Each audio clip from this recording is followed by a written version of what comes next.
தமிழகம் எங்கும் Max gold cash for your gold. Max gold நீங்க தங்க மட்டும் இல்லைங்க, பிளாட்டினம், டைமண்ட், சில்வர், ரூபினி எதை வேணாலும் விற்கலாம். உங்களுக்கான பணம் ரொக்கமா கையிலயோ இல்லைன்னா பேங்க் அக்கௌண்ட்லயோ உடனடியாக செலுத்திடுவாங்க. மார்க்கெட் மதிப்பை விட 100 ரூபாய் ஒரு கிராமுக்கு உங்களுக்கு கூடுதலா கிடைக்கும். தமிழ்நாடு முழுக்க டோர் ஸ்டெப் சர்வீஸும் இவங்க ப்ரொவைட் பண்றாங்க. உங்களுக்கு கோல்ட விற்கணும்னா அதுக்கு ஒரே ஒரு பெஸ்ட் பிளேஸ் மேக்ஸ் கோல்டு தான். கால் 04445454545. வணக்கம். Big topic with Karthik மயக்குமார். இந்த ஈரான் கான்ஃபிளிக்ட் சீக்கிரம் முடிஞ்சிரும்னு எதிர்பார்த்தா சீக்கிரம் முடிய விட மாட்டாங்க போல இருக்கு. இஸ்ரேலை பற்றி தான் சொல்கிறேன். தொடர்ந்து அடிச்சுக்கிட்டு இருக்காங்க. இன்னும் அந்த கான்ஃப்ளிக்ட்டை அடுத்த லெவலில் கொண்டு போயிட்டு இருக்காங்க. இதை பற்றி தான் முழுக்க பார்க்க போகிற நிகழ்ச்சிக்குள்ள போகலாம்.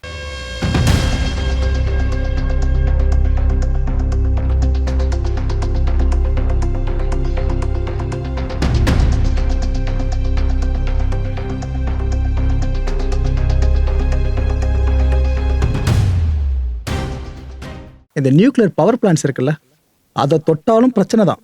செர்னோபில் டிசாஸ்டர் மறந்துருக்க மாட்டீங்க. இந்த நியூக்ளியர் ரியாக்டர் இருக்குல்ல, அது சார்ந்து வெடிப்பு ஏற்பட்டு அதுக்கப்புறம் எந்த அளவுக்கு அணுக்கதிர்வீச்சு அபாயத்தை மக்கள் ஃபேஸ் பண்ணியிருந்தாங்கன்னு இப்போ இருக்க நம்ம ஃபிட்னஸ் பண்ணிக்கிட்டு இருக்கோம். ஸோ அப்போ டிசாஸ்டர் இருக்குன்ற விஷயம் தெரிஞ்சும் அந்த பிளான்ட்டை நோக்கி அடிக்கிறாங்க அப்படின்னா நீங்கள் யாருங்க என்னங்க சொல்ல முடியும்? அதை அடிக்கிறவங்க என்ன சொல்ல முடியும்? இந்த ஈரானோட புஷர் நியூக்ளியர் பவர் பிளான்ட் இருக்குல்ல, இதை 3வது முறையாக அடிச்சிருக்காங்க. இப்போ நடந்திருக்க விஷயம் 3வது முறையா. இதுக்கு முன்னாடி 2 முறை இருக்குன்னு அடிச்சாங்க, அருகில்னு சொல்லிட்டு.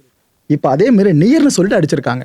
அது உண்மையிலேயே பக்கத்தில் அடிச்ச அடியா இல்லைன்னா பயம்படுத்த அடிச்சிருக்காங்களா, சும்மா அங்கே நியரஸ்ட்டாக அடிச்சு காமிச்சு, இல்லை அந்த பிளான்ட்டுக்குள்ளே எதனா இம்பாக்ட் ஏற்படுத்தியிருக்காங்களான்னு இதுக்கப்புறம் தான் தெளிவாக தெரிய வருமே. இந்த ரேடியோ ஆக்டிவ் மெட்டீரியல்ஸ் இருக்குல்ல, அதெல்லாம் இதுக்குள்ளே இருக்குங்க. அதனால் நீங்கள் ஈரான் மேலே இருக்க கோபத்தை இங்கே காமிச்சு வச்சிடாதீங்கன்னு இந்த நியூக்ளியர் சார்ந்து ரிசர்ச் பண்ணுறவங்க இருப்பாங்களே, அந்த அஃபிஷியல்ஸ் பல பேர் சொல்ல ஆரம்பிச்சிட்டாங்க. ஆனாலும் தொடர்ந்து இந்த தாக்குதல்கள் மட்டும் ஈரான் முழுக்க நின்னபாடு தெரியல. அங்கங்கே அடிச்சுக்கிட்டு இருக்காங்க. பிளான்ட் வரைக்கும் இப்போ கண்ணு பெருசாக போயிருக்கு. அவங்க இன்னொரு விஷயமா சொல்கிறாங்க அந்த அஃபிஷியல்ஸு, இந்த அணுக்கதிர்வீச்சு சார்ந்து ஏற்படாத வரைக்கும் பிரச்சனை இல்லை. ஆனால் ஒன்ஸ் அது ஏற்பட்டுடுச்சு அப்படின்னா அது உங்களாலும் சரி எங்களாலும் சரி எதுவுமே பண்ண முடியாது, பார்த்துக்குங்க. அந்த ரிஸ்க்குள்ளே மக்களை தலையிட வேணான்னு அவங்க கேட்டுக்கிட்டு இருக்காங்க. இதையே தான் உலக மக்களும் கேட்டுட்டு இருக்காங்க. இது போல இடங்கள் எதனா பண்ணி சுற்றி இருக்க மக்களையும் தாண்டி உலக மக்கள் சார்ந்து பெரிய டிசாஸ்டர் ஏற்படுத்திடாதீங்கன்னு மக்கள் எல்லாம் லிட்டராக கேட்டுக்கிட்டு இருக்காங்க. ஆனால் அக்ரஷன் இன்னும் எவ்வளோ பெருசாக கொண்டு போய் விடுமோ.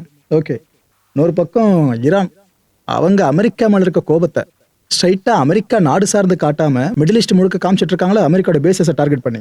அந்த வகையில் இந்த சவுதி அரேபியாவோட பிரின்ஸ் சுல்தான் ஏர்பேஸ் இருக்குல்ல, அங்கே 2வது முறையாக அடிச்சிருக்காங்க. இப்போ இந்த முறை அடித்தது மட்டும் இல்லாமல் அங்கே ஏற்பட்டிருக்க சேதங்கள் சார்ந்து சேட்டலைட் இமேஜஸ் இருக்குல்ல, அதை வேற வெளியிட்டிருக்காங்க. அதை பார்த்தீங்கன்னா மக்களே, இப்படி இருந்திருக்கு. ஆக்சுவலாக ஃபுல்லாக அந்த ரீஃபியூலிங் ஏர்கிராஃப்ட்ஸ் இருக்குல்ல, அது இப்படி இருந்ததில் இந்த ரோ இருக்கு பாருங்க, ஒரு 3 ஏர்கிராஃப்ட்ஸ் வரைக்கும் அது இங்கே காணாமல் போயிருக்கும். அந்த இடம் ஃபுல்லாக தாக்குதல் நடத்துறதுக்கான எல்லா ட்ரேசஸும் தெளிவாக பார்க்க முடியுதா? ஸோ அமெரிக்க மிலிட்டரிக்கு சொந்தமான சில முக்கியமான ரீஃபியூலிங் ஏர்கிராஃப்ட்ஸை நாங்கள் வெற்றிகரமாக அடித்து முடிச்சிட்டோன்னு ஈரான் இப்போ கிளைம் பண்ணியிருக்கு. அண்ட் அமெரிக்கா இதுக்கு முன்னாடி அவங்க பெருசாக பண்ணாத ஒரு விஷயத்த இந்த முறை எக்ஸிக்யூட் பண்ணியிருக்காங்க. ஏன்னா அவங்க அண்டர் எஸ்டிமேட் பண்ணி தான் களத்தில் இறங்கினாங்க. ஈரான் அந்த அளவுக்குலாம் தாக்கு பிடிக்காது அப்படின்ட்டு. ஆனால் ஈரானோட தாக்கு பிடிச்சிக்கிட்டு இருக்கு, திருப்பி அடிச்சுக்கிட்டு இருக்கு.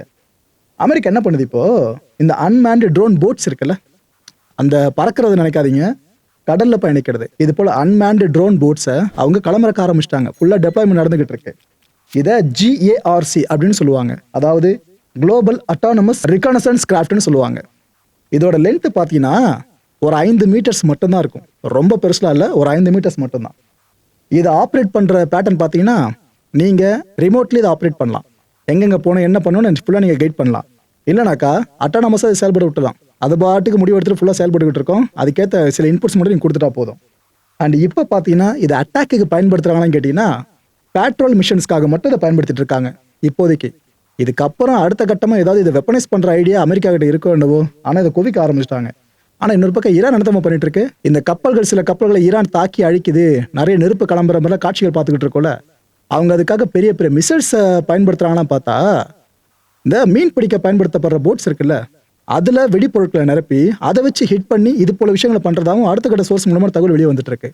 அமெரிக்கா கோடிகளில் செலவு பண்ணி பண்ணுறத ஈரான் ஆயிரக்கணக்கில் லட்சக்கணக்கில் செலவு பண்ணி இங்கே சாத்தியப்படுத்திட்டு இருக்க மாதிரி இருக்கு. ஒரு நல்ல செய்தி இந்தியர்களுக்கு சொல்லிடுறேன், LPG கேஸ் சம்மந்தமான விஷயம்தான். என்ன மேட்ருனா, இதுக்கு முன்னாடி ஜாக் வசந்த், நந்தா தேவி, ஷிவாலிக் அப்படின்ற 3 கப்பல்கள், 3 டேங்கர்ஸ் ஹார்மூஸை வெற்றிகரமாக கடந்து நம்ம இந்தியாவை ரீச் பண்ணிச்சா.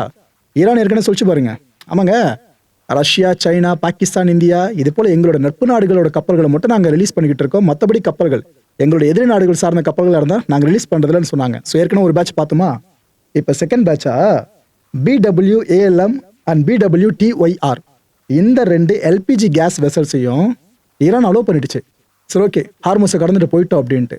மக்களே, எல்பிஜி கேஸ் இந்தியாவில் பெரிய தலைவலி இப்போ என்ன? எல்பிஜி தான். அதை சுமந்துட்டு வர்ற பிரம்மாண்டமான 2 கப்பல்கள் இந்தியாவை நோக்கி இப்போ வந்துகிட்டு இருக்கு. வெற்றிகரமாக அந்த ஹார்மோஸை கிராஸ் பண்ணிச்சுல, அது வரைக்கும் சந்தோஷங்க. இந்த நேரத்தில் நம்ம நாட்டுக்கு எல்பிஜி ரொம்ப ரொம்ப தேவை. அந்த குறைய ஓரளவுக்கு தீர்க்கிற மாதிரி தான் இது நம்மளுக்கு நம்பிக்கை கொடுக்குது. இந்தியாவுக்கான சீன தூதரான ஜூ ஃபேஹாங், இவரு கிட்டத்தட்ட யானை டிராகன் சேர்ந்த எப்படி இருக்கும்ன்ற மாதிரி தான் ஒரு விஷயத்தை விதை போட்டு சொல்லியிருக்காப்ல.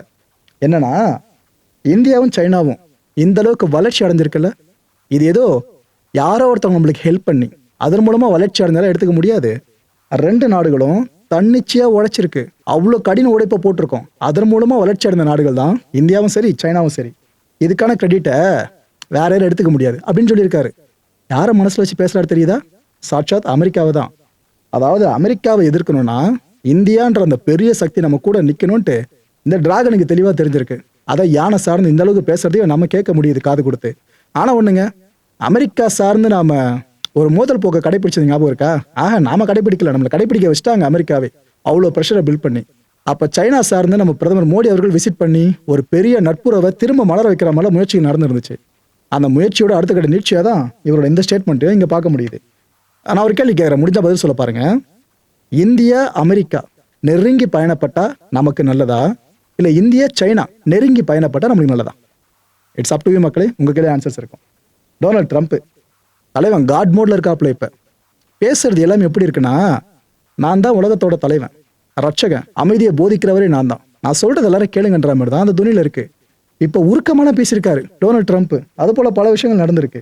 என்னென்ன சொல்லியிருக்காரு தெரியுமா? இப்போ என்னோட கனவு ஒன்னே ஒண்ணுதான், இந்த உலகம் என்னை எப்படி தெரியுமா ஞாபகம் வச்சுக்கணும் நான் விரும்புறேன், அமைதிக்கான தூதுவரா எல்லாரும் என்ன பார்க்கணும். அதாவது நான் கால் வச்சாலும் அங்கே அமைதி தான்ற மாதிரி இந்த உலகம் என்ன நினைவில் வச்சுக்கணும்னு ட்ரம்ப் சொல்றாரு. மக்களை நான் உங்ககிட்ட கேட்குறேன், டொனால்ட் ட்ரம்ப்னு சொன்னது உங்க மைண்டுக்கு என்ன முதல்ல வரும்? ஓகே, இது நீங்களே மனசுக்குள்ள வச்சுல என்கிட்ட சொல்லணும் அவசியமே இல்லை. ஆனால் நீங்கள் என்ன நினச்சிருப்பீன்னு கண்டிப்பாக எனக்கு தெரியுது. ஆனால் தலைவர் என்ன சொல்கிறாப்புல, அமைதிக்கான தூதுவரா இந்த உலகம் ஞாபகம் வச்சுக்கணும், எனக்கு அது மட்டும் நடந்தால் போதும் அப்படின்னு உணர்ச்சி பெருக்கோடு பேசியிருக்காரு. ஆமாம், நான் எப்போவுமே அமைதியை நேசிக்கிறவன் தான், அதில் மாற்றுக்கிறது கிடையாது. நான் இது வரைக்கும் பல போர்களை நிறுத்தியிருக்கேன். அந்த போர்களை மட்டும் நான் நிறுத்தாமல் விட்டுருந்தேன்னா லட்சக்கணக்கான மக்களோட உயிர்கள் கொத்து கொத்தா போயிருக்கும். அதெல்லாம் தடுத்து நிறுத்தினது நான் தான். என்னோட வாழ்க்கைக்கான அடையாளம் அப்படின்னு ஒன்று இருக்கிறதா இருந்தா அமைதி மட்டும்தான் இருக்கணும், அது மட்டும் எனக்கு போதும். என்ன நீங்க ஞாபகப்படுத்துறப்ப டொனால்ட் ட்ரம்ப்புக்கான அறிஞர் பொருளா அமைதின்ற வார்த்தை இருந்தா போதுன்னு தலைவன் அப்படி ஃபீல் பண்ணி பேசிட்டு இருக்காருங்க. வெற்று கிரகத்துல இருக்க ட்ரம்ப் அவர்கள் பேசுறதை பத்தி நான் சொல்லல, பேரலல் யூனிவர்ஸ்ல இருக்க ட்ரம்ப் பேசுறதை பத்தி நான் சொல்லல. நம்ம பிளானட்ல வாழ்ந்துட்டு இருக்க டொனால்ட் ட்ரம்ப் அவர்கள் உலகம் முழுக்க இந்த அளவுக்கு போர் பெருசா போயிட்டு இருக்கல, ஆரம்பிச்சு விட்டாங்கள, அந்த தரப்பை சேர்ந்த ட்ரம்ப் அவர்கள் இவ்வளவு விஷயங்கள் சொல்லியிருக்காங்க. ஓகே, இதுக்கப்புறம் பேசினாரு பாருங்க ஒரு மேட்டரு. இப்ப கூட ஈரான் என்கிட்ட கெஞ்சிக்கிட்டு இருக்கு, ஐயா எப்படியாச்சும் டீலை போட்டுருங்கன்னு கெஞ்சிக்கிட்டு இருக்காங்க. நான் தான் சரி போனா போதும் அப்படின்னு காலுக்கிட்டலாம் கொடுத்து கொஞ்சம் பேசிக்கிட்டு இருக்கேன். இந்த ஸ்ட்ரெய்ட் ஆஃப் ஹார்மோஸ் இருக்குல்ல, அது ஒழுங்கா ரீஓப்பன் பண்ணியே ஆகணும், இதை விட்டா வேற வழியே கிடையாது. தி ஸ்ட்ரெய்ட் ஆஃப் ட்ரம்ப்ன்ட்டாருங்க. பேசும்போது வாய் தவறி வந்துச்சா இல்லை வேணும்னே சொன்னாரான்னு தெரியல. ஏன்னா ட்ரம்ப்போட பில்டிங் நிறைய பார்த்துருக்கோம், டவரை. ட்ரம்ப் பேர்ல பல பிஸ்னஸை பார்த்துருக்கோம். எங்க பார்த்தாலும் ட்ரம்ப்னு எதிரொலிக்கிறத கேட்டிருக்கோம். ஸ்ட்ரெய்ட் ஆஃப் ஹார்மோஸ்ன்ற பேரை ஸ்ட்ரெய்ட் ஆஃப் ட்ரம்ப்னு மாதிரி எப்படிங்க இருக்கும்? மனசுல இருக்க ஆசையை ஒரு வாய் தவறி சொல்லிட்டார் போல இருக்கு ஸ்டேஜில். சொல்லிட்டு அப்புறம் ரியலைஸ் பண்ணிட்டாரு. அதுக்கப்புறம் எக்ஸ்கியூஸ் மீ அப்படின்னு சொல்லிட்டு I am so sorry, such a terrible mistake அப்படின்ட்டு லைட்டா சிரிக்கிறாப்ல. அது நீங்களே பாருங்க வீடியோவை. அவரு தெரியாம சொன்னாரா தெரிஞ்சே சொன்னாரான்றத உங்களுக்கே புரிஞ்சிடும். We're negotiating now and it'd be great if we could do something, but they have to open it up. They have to open up the Strait of Hormuz. Excuse me for this. I'm so sorry. Such a terrible mistake. The fake news will say he accidentally said. No, there's no accidents with me, not too many. If there were, we'd have a major story. இவரோட நல்ல நேரமா இல்ல அமெரிக்காவோட கெட்ட நேரமா தெரியல. அமெரிக்காவோட சுதந்திர தினம் 250வது சுதந்திர தினம் அவ்வளவு பெரிய மைல் ஸ்டோன்ல காலடி எடுத்து வைக்கிறாங்க பாத்தீங்களா? இதை முன்னிட்டு அமெரிக்காவோட ட்ரெஷரி டிபார்ட்மெண்ட் இப்போ ஒரு அனௌன்ஸ்மெண்ட்டை வெளியிட்டிருக்காங்க. என்ன மேட்டர் தெரியுமா? ஒரு சிட்டிங் பிரசிடென்ட் அமெரிக்கா வரலாற்றுல இது வரைக்கும் இந்த அமெரிக்கா கரன்சி இருக்குல்ல டாலரு, அதுல பேர் வந்ததே கிடையாது. இட் மீன்ஸ் அவங்க சைனே இருந்தது கிடையாது. For the first time Donald Trump அதில் சைன் பண்ண போறாரு. இப்போ ஏற்பட்ட விஷயம் நடக்க போகுது. அமெரிக்க அதிபர் வரலாற்றில் இல்லாத விஷயங்க. ஃபர்ஸ்ட் டைம் நடக்க போது சிட்டிங் பிரசிடென்ட்டோட பேர் சைனா அந்த நோட்டில் வரப்போகுது. அமெரிக்காவோட golden age of economy revival இருக்குல்ல, இதை கொண்டாடுற வகையில் நம்ம இதை பண்ணுறோம் அப்படின்ட்டு ட்ரெஷரி டிபார்ட்மெண்ட்டே சொல்லியிருக்காங்க. 1861 இருந்து இந்த பிசிக்கல் கரன்சி இருக்குல்ல, இந்த அமெரிக்க டாலரு, இதில் 2 பேர்கள் மட்டும்தான் இருக்கும். ஒன்று யூஎஸ் ட்ரெஷரரோட பேர், இன்னொன்று ட்ரெஷரி டிபார்ட்மெண்ட் செக்ரட்டரி இருக்காங்களா அவங்க பேர் இருக்கு, அவ்வளோதான். மற்றபடி யார் பேரும் ஏறினது இல்லைங்க. இப்போ ட்ரம்ப்போட பேர் அதில் ஏறப்போகுது. ஸோ 1861 இருந்து இந்த ஒரு பெரிய லெகசி இப்போ ட்ரம்ப் மூலமா அதுவும் உடச்சி வைக்கப்பட்டாச்சா. மிச்சம் இருந்தது ஒன்று மட்டும்தான், அதையும் உடைச்சாச்சு. ஆக்சுவலாக இந்த முடிவை இப்போதைய ட்ரெஷரி டிபார்ட்மெண்ட்டோட செக்ரட்டரி இருக்கார்ல ஸ்காட் பெசன்ட், அவர் முன்மொழிஞ்சிருப்பாரா, இல்லை ட்ரம்ப் மனசில் இருக்க ஆசையை புரிஞ்சுக்கிட்டு இந்த வேலையை பார்த்துருப்பாரா, இல்லை ட்ரம்ப்பே கூப்பிட்டு அந்த நோட்டில் என் பேர் இருக்கட்டும், சின்ன வயசுல ரொம்ப நாள் ஆசை அப்படின்னு சொல்லியிருப்பாராம். யாரு கண்டா. ஆனால் நடக்க போகுதுங்க. ஏற்கனவே இது போல காயின் ஒன்றுத்தை மின்ட் பண்ண ஆரம்பிச்சிட்டாங்க. இதே 250வது சுதந்திர தினத்தை முன்னிட்டு தான் டொனால்ட் ட்ரம்ப் அவர்கள் கெத்தா அப்படி இருக்கா மாதிரி இந்த ஒரு கோல்டு காயினை உருவாக்க ஆரம்பிச்சிட்டாங்க. இது பத்தாதுன்னு இப்போ யூஎஸ் டாலர்லையும் ட்ரம்ப்போட பேரை நம்ம பார்க்க போகிறோம். ரைட்டு. போர் நிபுணர்கள், நிறைய போர்க்களம் கண்டவங்க, இப்போ வெட்டரனாக இருக்க பல பேர் இருப்பாங்களா இந்த எக்ஸ்பர்ட்ஸ்லாம், அவங்க என்ன சொல்கிறாங்கன்னா, ஏங்க இது வரைக்கும் இருக்கிறது பெரிய பிரச்சனை, இந்த ஹார்மோஸில் ஈரான் பண்ணிட்டு இருக்கிறதெல்லாம் பெரிய பிரச்சனை கொண்டு போய் விட்டுட்டு இருக்கு. இது பத்தாதுன்னு ஹூதிஸ் இருக்காங்களா ஈரானோட ப்ராக்சி, அவங்க வேற வாரை டிக்ளேர் பண்ணிட்டாங்க. அமெரிக்க இஸ்ரேல் படை எதிர்த்து நாங்களும் சண்டை போட போகிறோம் ஈரானுக்கு ஆதரவா அப்படின்னு சொல்லிட்டு, இது இன்னும் அந்த பிரச்சனை பெருசாக மாற்றி விட்டுரும். நான் தரைப்பரப்பில் சார்ந்து சொல்கிறேன்னு நினைக்காதீங்க, கடல் பரப்பில் சார்ந்து சொல்கிறோம். எப்படின்னா, இப்போ ஹார்மோஸில் என்ன நடக்குதுன்னு தெரியும். ரெட்சியில் இதே போல் அட்டாக்கை இந்த ஹூதிஸை முன்னெடுக்க ஆரம்பிச்சிட்டாங்க அப்படின்னா, அந்த பக்கம் போயிட்டு வர சில கப்பல்கள் இருக்குல்ல, அதுக்கப்புறம் என்ன பண்ணும், வேற வழியே இருக்காது, ஃபுல்லாக சிக்கும், எல்லாம் கோழ்ந்து விட்டு எரியறது நம்மள விட்னஸ் பண்ணுற மாதிரி ஆகிடும். இந்த குளோபல் எனர்ஜி கிரைசிஸ் இருக்குல்ல, இப்போ வேர்ஸ்ட்டாக இருக்கிறது, அது இன்னும் செட்பேக்கை ஃபேஸ் பண்ண ஆரம்பிச்சிடும். ஸோ ஈரான் ஒரு பக்கம் பண்ணுறதை விட ஹூதிஸ் இது போல் அட்டாக் பண்ண ஆரம்பிச்சிட்டாங்கன்னா நிலைமை இன்னும் மோசமாயிரும்னு எக்ஸ்பர்ட்ஸ்லாம் சொல்ல ஆரம்பிச்சிட்டாங்க. ஹூதிஸ் அனௌன்ஸ் பண்ணாங்களே நாங்கள் எதிர்த்து அடிக்க போகிறோம் அப்படின்ட்டு, சொன்ன உடனே இஸ்ரேல் அடிக்க ஆரம்பிச்சிட்டாங்க. இது பத்தாதுன்னு ரெட்சி பக்கம் அவங்களோட ஃபோக்கஸ் திரும்பிச்சு இந்த ஷிஃப்டிங் நடந்துச்சுன்னா போதும், கான்ஃப்ளிக்ட் இன்னும் பெருசாக மாறிடும். ஒரு பக்கம் இந்தியாவுக்கு இந்த எல்பிஜி வெசல்ஸ்லாம் வர்றதை நினச்சா சந்தோஷமாக இருக்குது, இன்னொரு பக்கம் கான்ஃப்ளிக்ட் இன்னும் பெருசாக மாறிட்டு இருக்குல்ல, இதை நினைக்கிறப்ப வருத்தமாக தான் இருக்குது. இப்போ ஒரு முக்கியமான அப்டேட்டுங்க ஐடிஎஃப் சார்ந்து. ஏன்னா உலகத்தில் வேறு எந்த நாட்டு ராணுவங்களுக்கு இவ்வளோ பெரிய ஒரு நம்பிக்கை வரும் தெரியல, ஒரே நேரத்தில் பல எதிரிகள் நம்ம சந்திப்போம் அப்படின்ட்டு. ஆனால் இவங்க பண்ணிட்டு இருக்காங்களா ஐடிஎஃப் இது வரைக்கும், இதில் தான் ஒரு பெரிய பிரச்சனையை இப்போ ஆரம்பிச்சிருக்கான். ஸ்க்ரீனில் தெரியுதாருல, இவர் பேர் ஏயால் ஜாமிர், லெப்டினன்ட் ஜெனரல் ஏயால் ஜாமிர். இஸ்ரேலோட சீஃப் ஆஃப் ஜெனரல் ஸ்டாஃபே இவர் தான். ராணுவத்தை பொறுத்த வரைக்கும் இவர் வைக்கிறது தான் சட்டம், இவர் தாண்டி யாரும் வந்து பேச முடியாது. இந்த இஸ்ரேலோட கேபினெட் செக்யூரிட்டி மீட்டிங் ஒன்று இப்போ நடந்திருக்கு. நெத்தனியாக வந்திருப்பாரு, நிறைய பெரிய பெரிய தலைகள் வந்திருப்பாங்க, இவரும் வந்திருக்காரு. எல்லாரும் அமர்ந்து பேசுகிறப்ப சில விஷயங்களை கன்வே பண்ணியிருக்காங்களாம். இது வெளிநாடுகளில் இருக்க ஊடகங்களை வந்துருந்தா நம்ம பெருசாக கேர் பண்ண போகிறதில்ல, ஆனால் செய்தியை வெளியிட்டிருக்கிறது இஸ்ரேல் பத்திரிகைகள் தான். என்ன சொல்கிறாங்க தெரியுமா, அந்த மீட்டிங்கில் பேசப்பட்ட விஷயங்கள்னு சொல்லிட்டு, ஐடிஎஃப்ல மேன் பவர் ஷார்ட்டேஜ் பெருசாக ஏற்பட்டிருக்கான், ஆட்கள் பத்தலையாங்க ஐடிஎஃப்ல. ஐடிஎஃப் இதுக்கப்புறம் தன்னைத்தானே கில் பண்ணிக்கிற மாதிரி இந்த கான்ஃப்ளிக்ட் பெருசாக போச்சுன்னா நடந்துடும். இதனால தான் ஃபுல்லாக நம்ம ஆர்டர் பண்ணி ஈரானில் நிறைய டார்கெட்ஸை பட்டு பண்ணி அடிச்சுட்டு இருக்கோம் போல இருக்கு அப்படிலாம் பேசியிருக்காங்களாம். ஸோ ஒரு 10 ரெட் ஃப்ளாக்ஸை நான் உங்கள் முன்னாடி எழுப்புறேன்னு சொல்லிட்டு ஜமீர் அவர்கள் அங்கே டீட்டெயிலாக எக்ஸ்பிளைன் பண்ணியிருக்காராம். இதெல்லாம் பிரச்சனை இருக்குங்க, ஆட்கள் பற்றாக்குறை வச்சு நம்ம இவ்வளோ வார்லாம் பண்ணது சரி இருக்காதுன்னு அவங்க வான் பண்ணியிருக்காராம். ஐடிஎஃப் இப்போ ரொட்டீனாக எல்லா மிஷன்ஸ்க்கும் அனுப்பப்பட்டு இருக்குல்ல தொடர்ந்து, இது சரி வராதுங்க, நம்ம வேற எதனா மாற்று முடிவை யோசிச்சு ஆகணும்ட்டு அவருங்க பேசியிருக்காராங்க. இஸ்ரேல் ப்ரெஸ்லாம் இதை பெரிய செய்தி எடுத்து போட ஆரம்பிச்சிருக்காங்க. சரிப்பா, என்னதான் நடந்துட்டு இருக்கு இஸ்ரேல் சார்ந்த ராணுவம் அப்படின்னு கேட்டீங்கன்னா தெளிவாக இப்போ சொல்கிறேன். இப்போ ஒரு நாட்டுக்கும் சோல்ஜர்ஸ்ன்னு இருப்பாங்க, இந்த மிலிட்ரி இருக்கும். இதுக்கு அடுத்த செகண்ட் லேயரில் யார் இருப்பா, ரிசர்வ் ஃபோர்ஸஸ் இருப்பாங்க. இட் மீன்ஸ் சிவிலியன்ஸை ட்ரெயின் பண்ணி வச்சிருப்பாங்க. எப்பயாச்சும் நாளை பின்ன பிரச்சனை பெருசாகுதுன்னா அவங்கள போர்க்களத்தில் இறக்கி விடுவாங்க. அது போல் இஸ்ரேலையும் இருக்காங்க ஓகேவா, செகண்ட் லேயரில். அதாவது அங்கே இருக்க பொதுமக்களுக்கு ராணுவ வீரர்கள் சார்ந்த பயிற்சி வழங்கப்பட்டு தேவையான நேரத்தில் அவங்கள சண்டை போடுறத கூப்பிடுவாங்க. இது போல் ஆட்கள் இருக்காங்களே, இவங்களை இன்னும் பெருசாக கூப்பிட்ட மாதிரி தெரில. ஆனால் ஏற்கனவே ஐடிஎஃப்ல சோல்ஜர்ஸாக இருக்காங்க பாருங்க, அவங்களே திரும்ப மாற்றி யூஸ் பண்ணிக்கிட்டு இருக்காங்க. இப்போ ஈரானுக்கு எந்த சோல்ஜர்ஸ் போகிறாங்களோ அங்கே வேலையை முடிச்சுட்டு வந்ததும் திரும்ப லெபனானுக்கு அனுப்புறது, லெபனானில் வேலையை முடிச்சுட்டு வந்தோம் இன்னொரு இடத்துக்கு போக வைக்கிறது, இப்படி மாற்றி போயிட்டு இருக்காங்க. இந்த வீடியோ மேக் பண்ணிட்டு இருக்க இந்த நேரம் வரைக்கும் இஸ்ரேல் எத்தனை தரப்பை எதிர்த்து சண்டை போட்டுட்டு இருக்காங்க தெரியுமா? 3 தரப்புகள். ஒரு பக்கம் ஈரானு, இது பத்தாதுன்னு லெபனன்ல ஹெஸ்புல்லா எதிர்த்து சண்டை போட்டுட்டு இருக்காங்க.